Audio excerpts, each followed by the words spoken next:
Hey, black women, have you ever heard of Lauren Shen? Because I haven't. Anyway, this woman, who I believe to be some form of AI, is a wannabe Asian, what's that white bitch the Manosphere people had? Y'all know who I'm talking about. I just can't recall her name right now, right? This woman is saying crazy stuff like she's not for women. She doesn't want the 19th Amendment to exist, and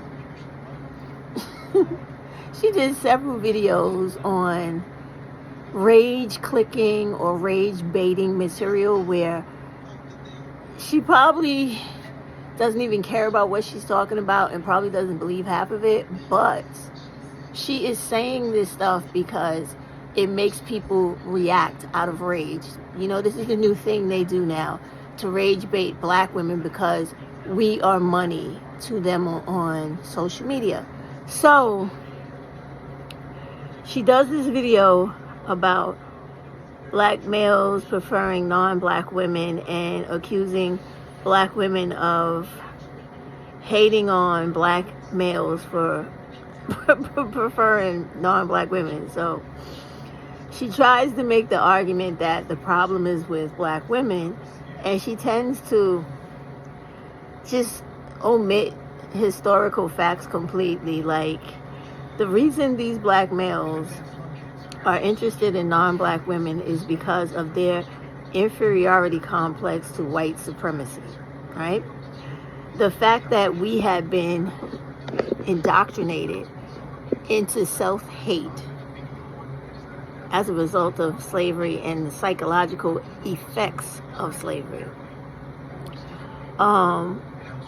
Then when you add into the fact that a lot of black people suffer from PTSD, living with the microaggressions and trauma from extreme violence inflicted upon us by white America.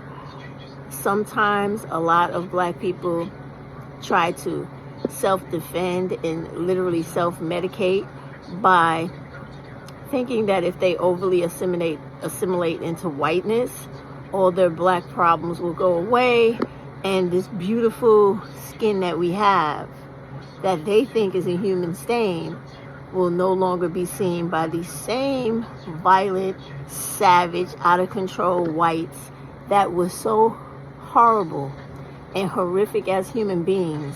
They committed hundreds of years of crimes against black people's humanity simply because we are beautifully melanated.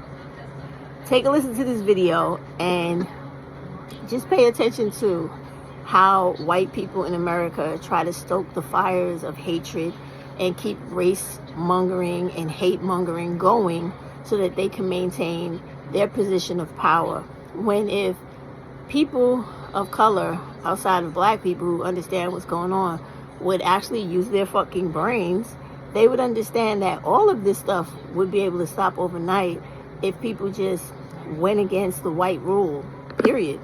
I recently went to an event and there were about 1,000 people there. And of the couples that were there, about 95% of them were black men with non-black women. The person leading the event was a black man that was married to a white woman. I'd be lying if I said that seeing all of this at the same time was not triggering. This is pretty much what the dating scene looks like overall in LA. I've said it before, I'll say it again. I think you are allowed to have whatever dating preferences you want. However, simultaneously, this is not the first black woman we've seen complaining that black men aren't dating black women. They're preferring non-black women. So if I were a black woman, I would want to know why exactly this is. I would want to sit down with some black men and ask them specifically, what is it about black women you're not as interested in, or what is it about non-black women you are interested in, and maybe use it as some cause for self-reflection. But all I ever see these black women do talking about the issue is complaining about it and hating on black men for having preferences. I recently went to an event and there were